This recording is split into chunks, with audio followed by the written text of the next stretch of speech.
Welcome to our deep dive, everybody. We've got some really interesting sources this time around. They really make you think about the future, about work, meaning, and even what it means to be human, really. Yeah, the core concept that we're dealing with here is this idea of a 1,000-day adaptation window.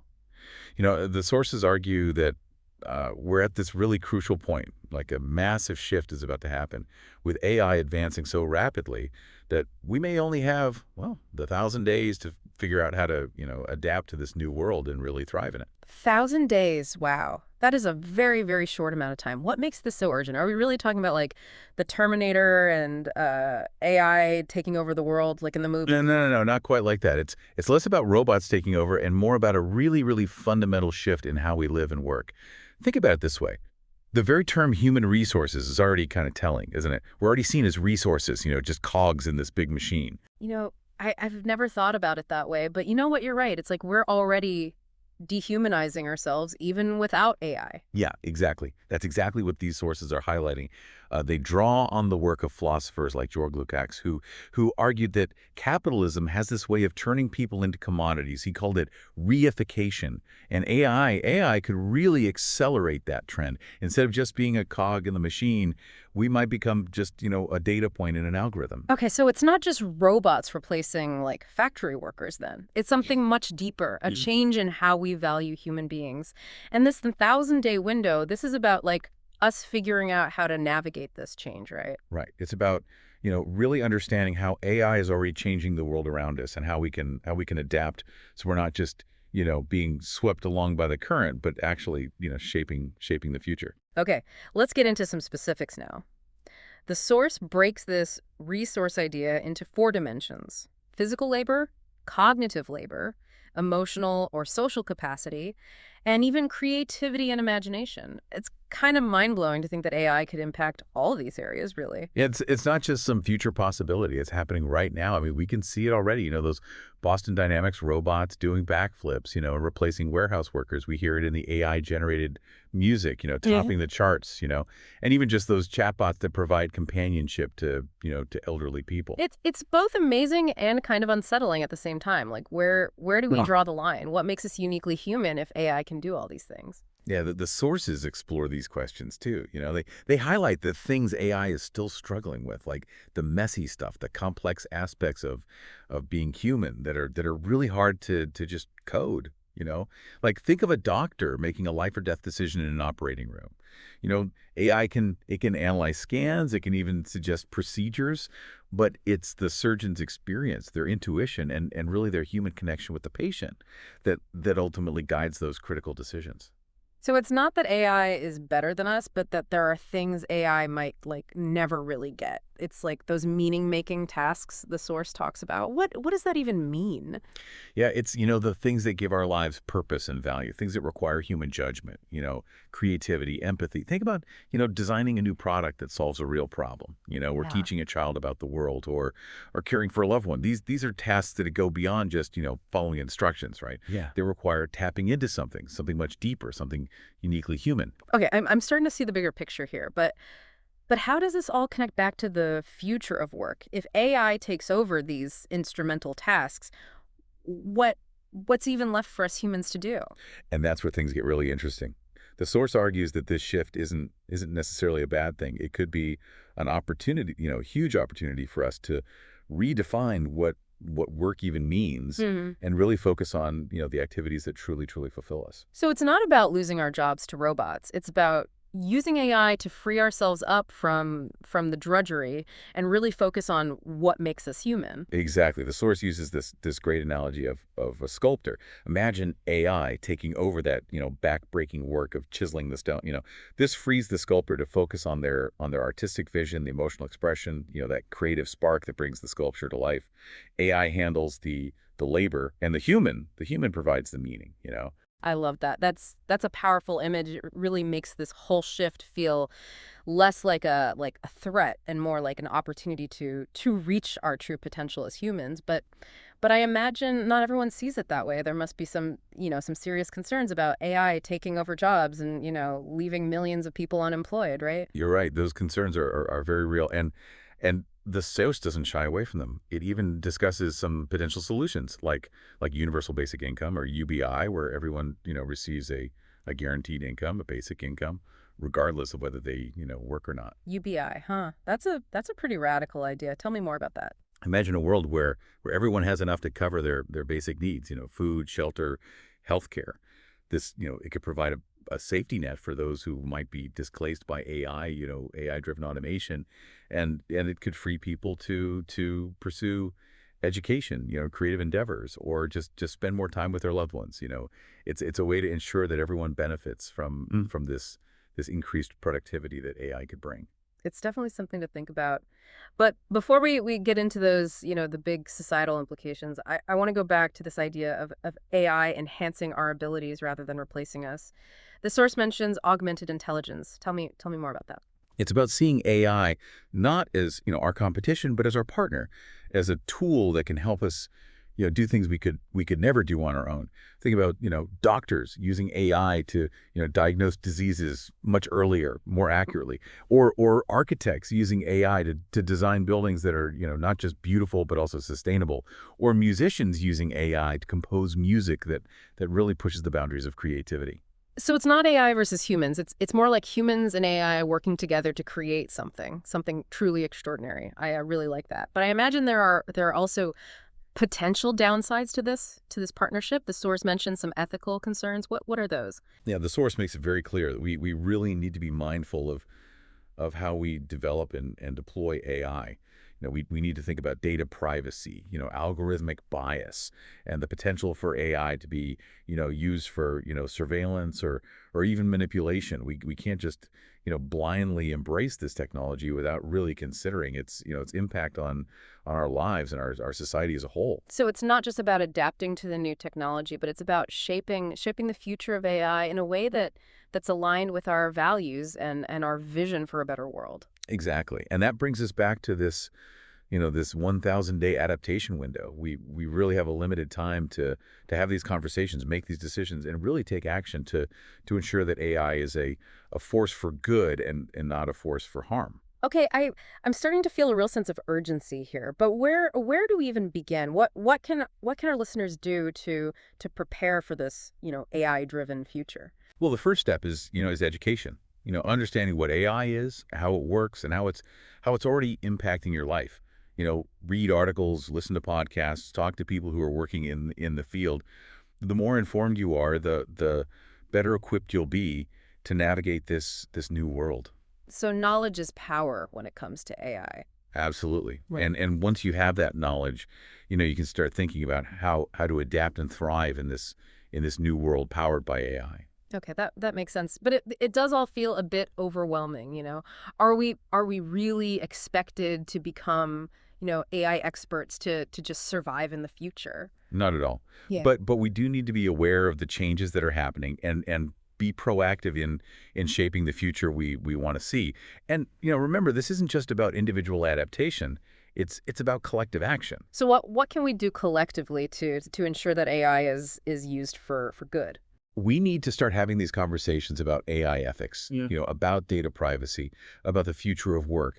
We need to advocate for policies that promote responsible AI development and protect our rights in this, in this AI-powered world.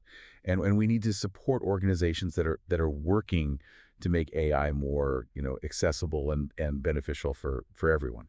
This is starting to feel less like a sci-fi nightmare and more like a call to action. It's like we have a chance to really shape the future, to use AI to create a world that is more just, more equitable, and more sustainable, Exactly. And that's really the most exciting part of all of this. We have agency in this story. We're not just, passive bystanders. We're the authors of the future. That's amazing. I love that. It's a reminder that even in the face of all this, rapid technological change, we still have the power to choose the future we want to create. And that choice starts with understanding the challenges and opportunities that AI presents and taking action to ensure that AI is used to enhance our humanity, not diminish it. Okay, we've covered a lot of ground here, and I'm definitely feeling a sense of urgency, mixed with a glimmer of hope, maybe. But, this conversation is really just getting started. You're right. We've only just scratched the surface here.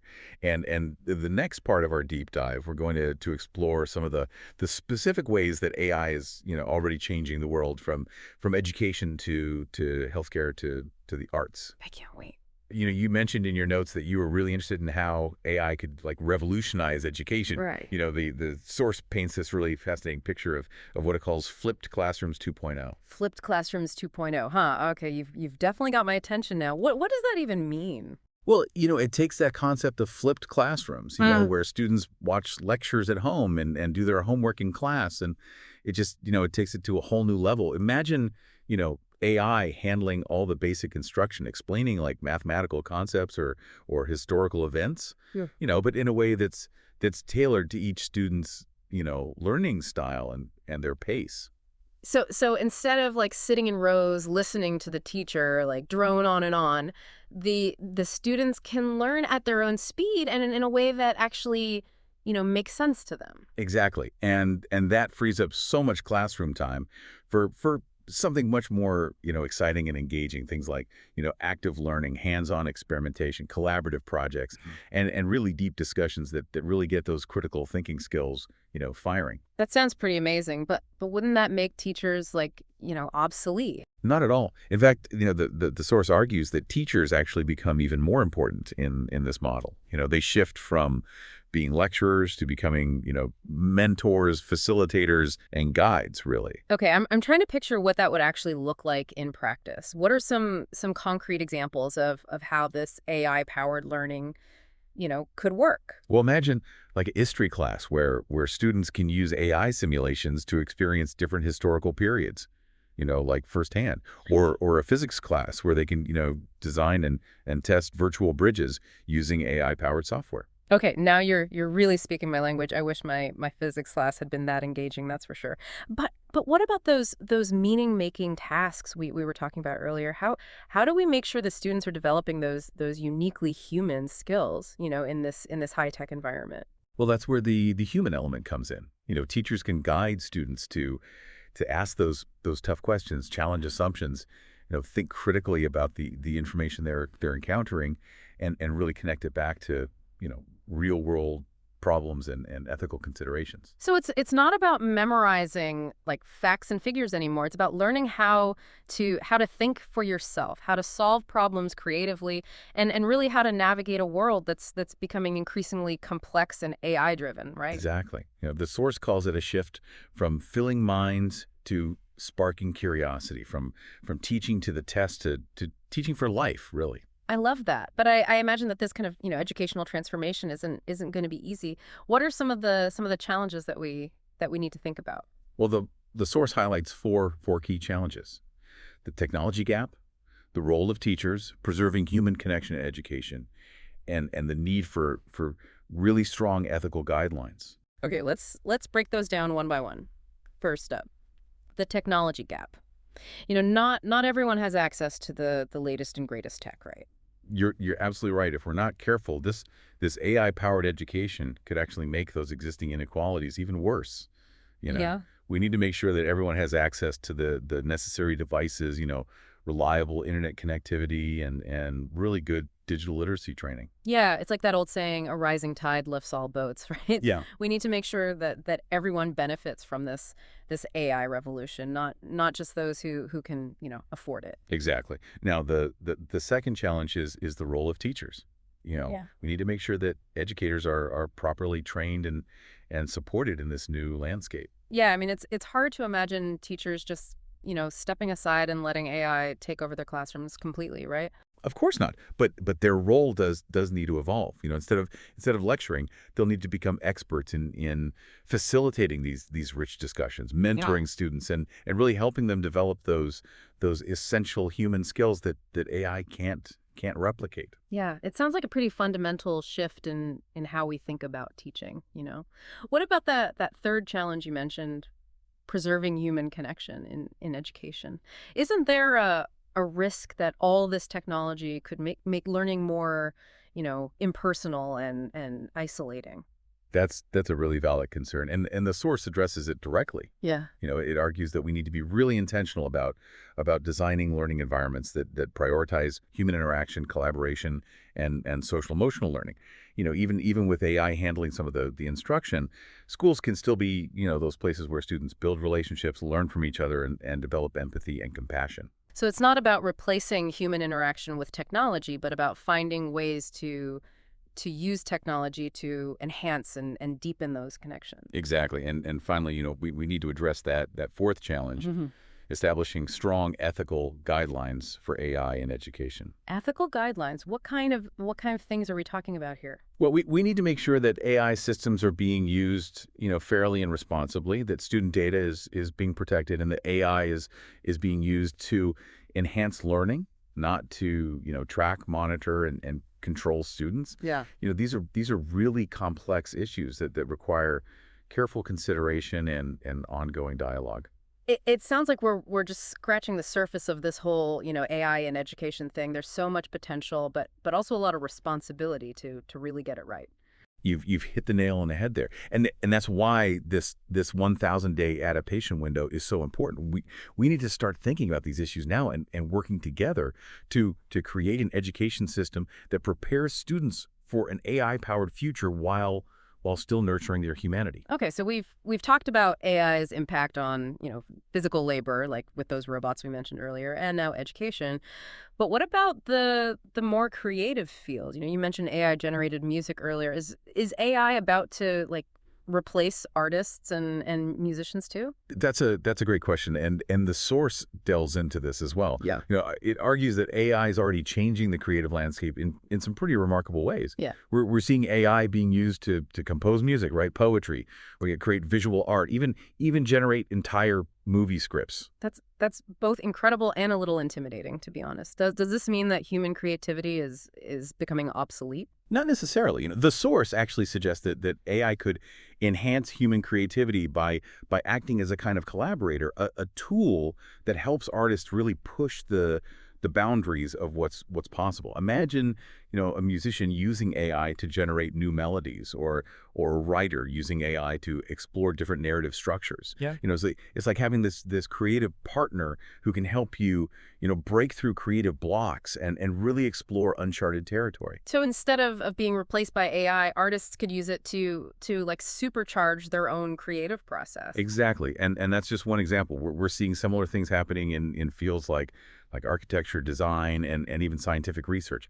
AI is becoming this powerful tool for innovation and discovery across a really wide range of human endeavors. This is starting to paint a very different picture of the future than those, dystopian sci-fi movies where robots take over the world and humans are just reduced to mindless drones. That's because those movies often miss the point. This isn't about AI versus humans. It's about humans and AI working together to create something new, something better than either could achieve alone, really. It's definitely a more optimistic view, that's for sure. But Yeah.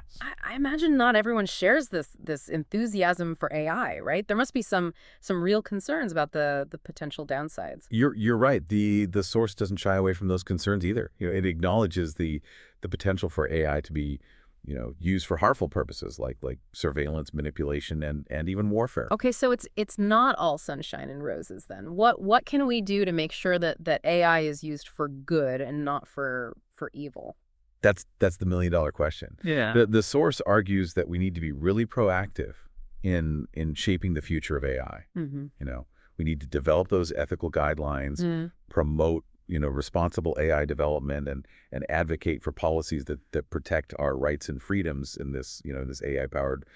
So it's not just about adapting to AI, it's about actively shaping its development and making sure that it's used in a way that benefits humanity as a whole. Exactly. And that's where things get really, really interesting, because it's not just up to governments or tech companies to figure this out. It's up to all of us. Okay, I'm starting to see how this all ties together now, but I'm curious to know more about the specific actions we can take to make a difference. What can the listener do to ensure that AI is used ethically and responsibly? Well, first and foremost, stay informed. Mhm. Learn as much as you can about AI, its its potential benefits and risks, and how it's already impacting your life. Mm. The more you know, the better equipped you'll be to make those informed decisions and advocate for positive change. So read articles, listen to podcasts, follow experts on social media, basically, become an AI nerd. Yeah. Well, you don't have to go that far, but the more you understand about AI, the more empowered you'll be to navigate this new landscape. Okay, that makes sense. What else can we do? Talk to your friends, your family, your colleagues about AI. Share your concerns, ask questions, and encourage them to learn more. The more we talk about these issues, the more likely we are to find solutions. So it's about raising awareness and starting a conversation. Exactly. And don't be afraid to get involved in the political process. Support candidates and organizations that are working to promote ethical AI development and protect our rights in this, in this AI-powered world. So we can vote with our wallets and our ballots.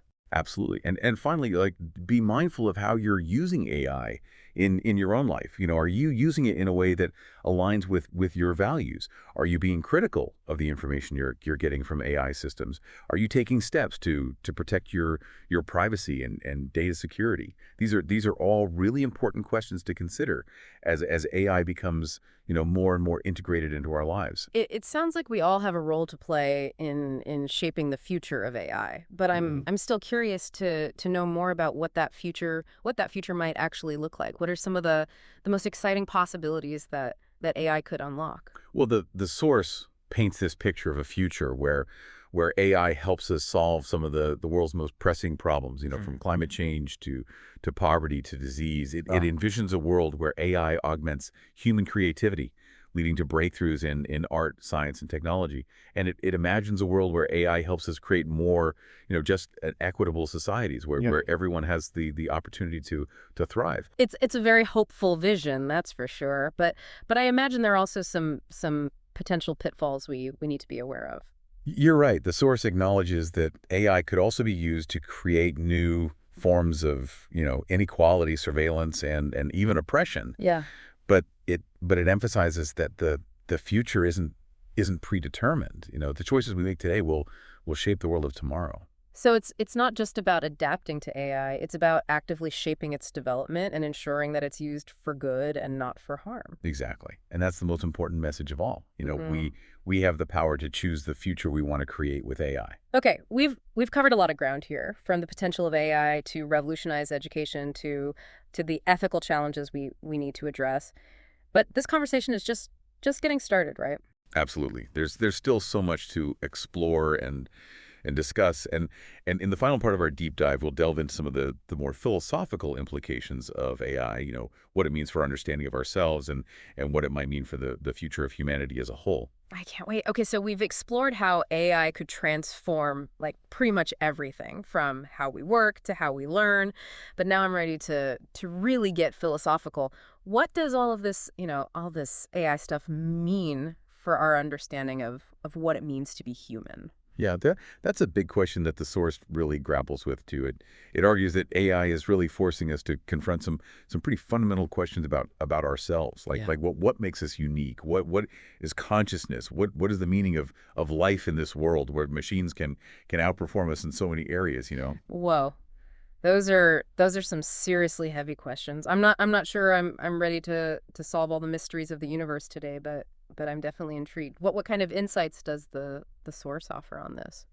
Well, it suggests that AI could actually help us to better understand ourselves.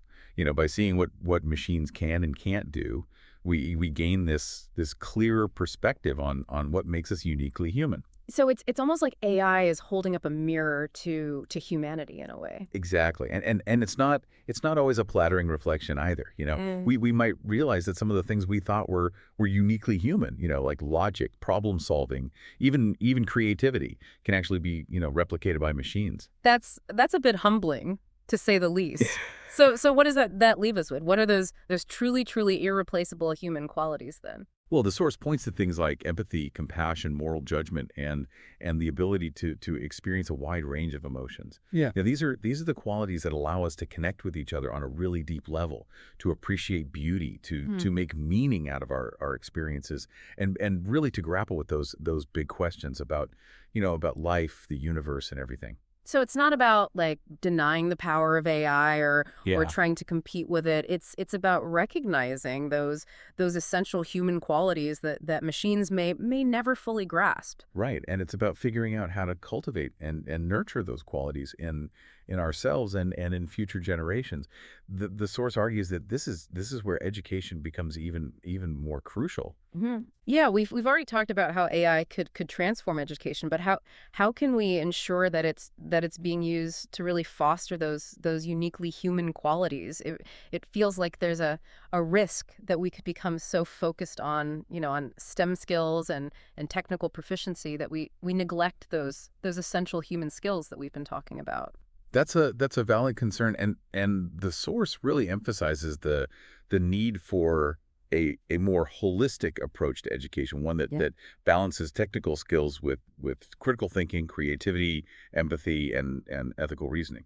So it's not just about teaching kids how to code. It's about teaching them, how to be good humans in a world that's increasingly shaped by technology. Exactly. It's about, helping them develop a strong sense of self, a deep understanding of your own values, and a commitment to using their knowledge and skills for the betterment of humanity. Yeah, that's a beautiful vision, but it also feels, a bit daunting, to be honest. Are we really up to this challenge? Can we really create a future where both humanity and AI thrive?